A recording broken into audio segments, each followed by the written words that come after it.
approached by Jerry Marks to assist with an exit workshop for their graduates.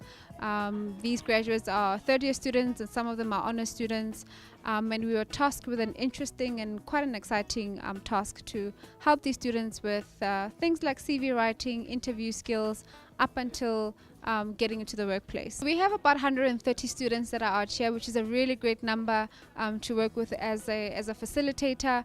These students range from different universities, from University of Johannesburg, Wits, to your Cape Town University and Stellenbosch, from different fields as well. So we have a few engineering students, a lot of BCom students, whether it be accounting, finance, marketing, HR, and then we're quite excited, including those education students as well.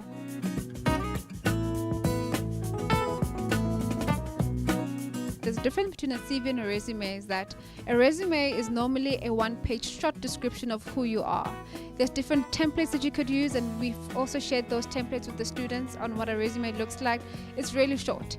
It's up to the point, catchy, with a bit of a picture, a professional picture that is that you could go and apply for different companies on. A CV, as we know it, and traditionally a CV is more than 2 pages, right? So that's where you have all your information, including your hobbies and so forth. So the difference is really the size and what you put on that document. There isn't a rule as to which CV template you should use. It depends on one, the company that you're going to apply for, and we always say to students, learn and go and do research on the company that you're going to apply for, and two, the culture of that company. And how you want to know about the culture, call the reception person and ask, so how's the company? And sometimes call the recruiter and say, what would you prefer, a CV or a resume? A CV does not get you the job, it gets you into the interview. It's a marketing tool that students have to use in order to get into that interview. And that's what we covered on Tuesday. What we covered today on Wednesday is once the CV has got you into the interview, how do you sell yourself? Because the CV does not get you a job, but an interview. CV writing. It taught me a lot on how to construct my CV and how to rectify the CV that I already had, since I'm still a student and I'm not familiar with the industry and I have less job experience. So they taught us that the CV will not get you the job, it will get you the interview rather. And then when you walk into the interview, that's when you will get the job. So it's very crucial for students to get CV writing correct. One of my favorite sessions was the CV writing one, because I did have a CV, and you think if you have a template, you can write a CV. But without those tips from yesterday, I would have had the worst CV out of everyone here. And of course the other sessions were also great. At the top, we always say have your name and your surname, right? A recruiter wants to know who you are. Then after that, have a punch statement about who you are. So if you are an enthusiastic person who does a lot of sports, say it and put it out there, because that's going to really define which type of person you are, the character that you are. From there, you give us your home address, your biographics, your home address, your female, your male, and where you come from. One of the things you should also look at is obviously your educational background. I say to students, especially for graduate programs, if you have distinctions, go out there and put it on the CV so that your recruiters or your potential employers can see what distinctions you have. That's always a nice thing to add. Your hobbies are important. That gives us a bit of your personality and references. And if you have any work experience, we've had a few students that said during my school holidays I used to work at the restaurants. Those are good things to have, and we encourage students to do that as well. The normal accepted business font size is 12, and you can use Arial just to be safe.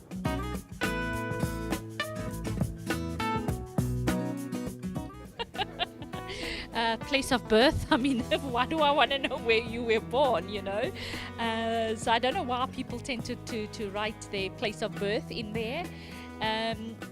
So I think in one CV it was youngest of 4 kids. I mean, would I really want to know? On a CV, it's things like, students writing in capital letters the whole CV. So first of all, once you write a CV in capital letters, you can't even auto-find to correct the grammar. And if you have the wrong grammar, it puts anybody off. The second one is having inappropriate pictures. So somebody with slay queens as they have it these days. That picture is unacceptable.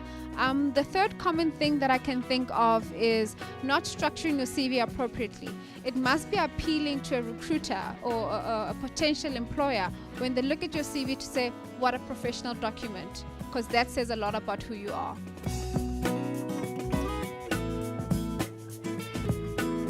When we're recruiting, it's a balance between behavioral and soft skills as well as technical skills.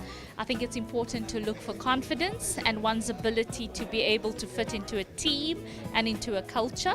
I think it's more important for me to find somebody that fits into the culture of an organization, because I believe then skills and competencies can always be developed. We look for strong, confident individuals, people that can think, people that can disrupt, because we're in the age of disruption. So people that could disrupt business models and drive through innovation. Professionalism, how someone conducts themselves, technical ability. Generally, I think it just depends on the position that they're applying for. Communication skills are key. And I was saying earlier about how the minute you see someone, they immediately make a impression about the way they walk, the way they talk, what they're wearing. So I think, yes, you're looking at the package and you're looking to see what the person has to offer. I think they're trying to put their best foot forward, and that's what you're looking for. You want to bring the best out of most of the candidates.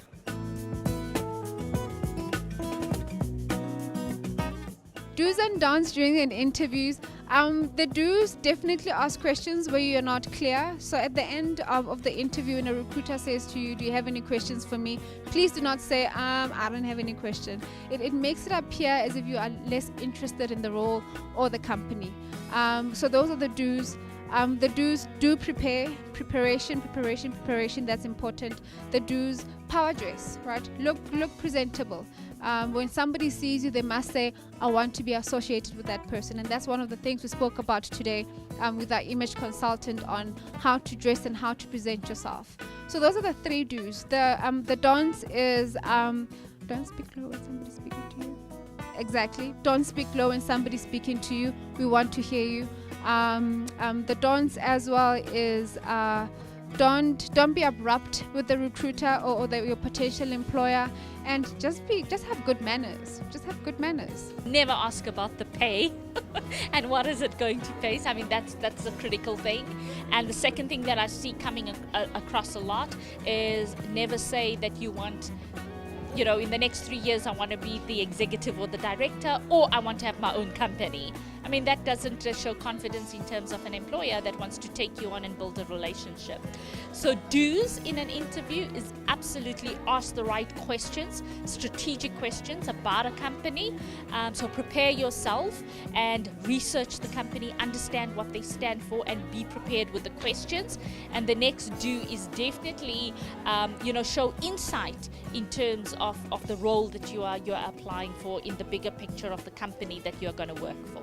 The way you sit in an interview is very important. The way you communicate and to keep eye contact, I think it's very important to look at the interviewer. Don't be scared to stop and say, I am nervous, and can you repeat that question? We're not machines. And don't chew chewing gum in an interview.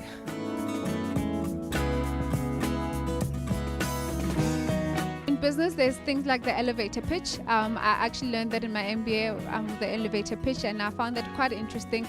I practiced the elevator pitch, and that is 60 seconds of you selling yourself to somebody. Remember that when you're selling yourself, you're selling a product, you're selling a brand. And the students today did really well. There were some that were not prepared, and those that were not prepared, it showed that they were not prepared.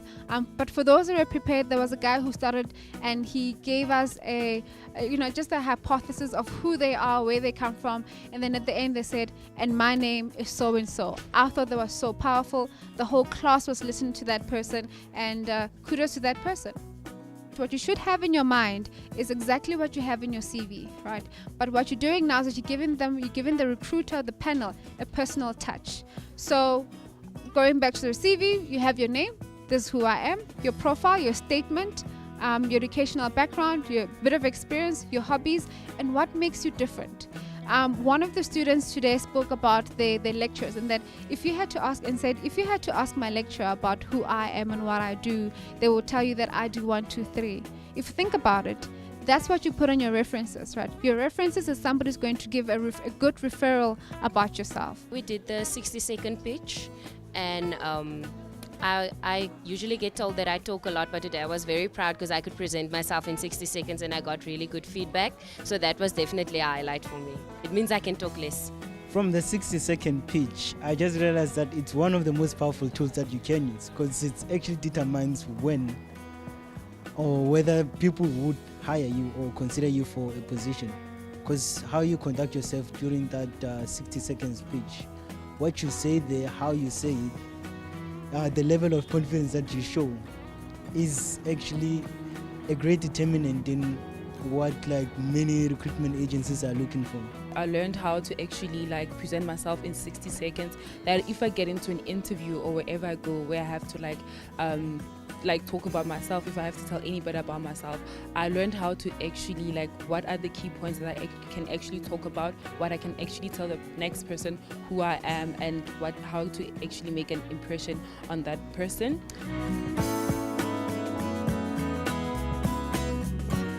My presentation was quite varied. I needed to get the graduates to understand that there was a big link between what they ate and how that affected their outcomes as human beings, functional ones. So I needed them to be more mindful of the fact that, you know what, you've heard the saying, you are what you eat. I needed them to understand that they could have the edge in life if they were healthier, if they were fitter, if they were stronger, if they were more nourished, and if they were taking care of themselves from that point of view. Avoid definitely processed, sugary, fried, battered food groups. Anything that has more than 3 ingredients, I usually say we should stay away from.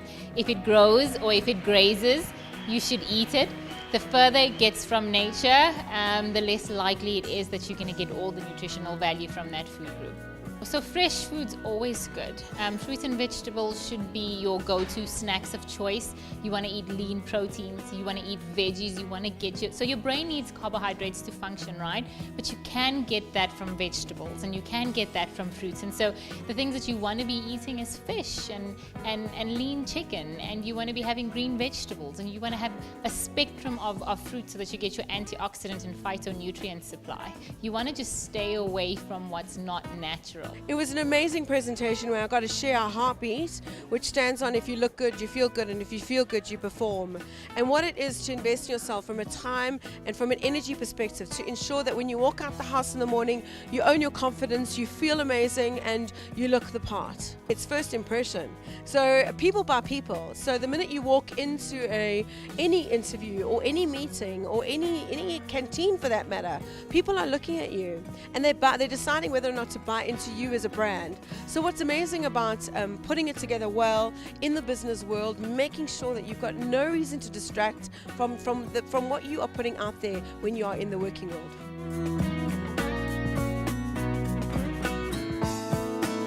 I think it is amazing. I think the caliber of students to start with have been really high caliber, and I think it's an amazing opportunity for the students. I think it's something that I wish that I had been exposed to. I don't think a lot of people get exposed to it. You know, I've understood from the students that they have been exposed to so much stuff about looking for jobs, about how to present themselves, how to look after themselves. There's been fitness, there's been how to eat, and you don't realize that, you know, it's a complete solution. It's not just going to an interview. I think it starts about how you look after yourself. It's your brand. I've told a lot of the students as well to get, you know, a brand on social media, start building their brand. So no, I think it's amazing, and I really, really think they're going to get so much benefit out of it, far more benefit than other people who aren't being exposed to these sorts of interventions.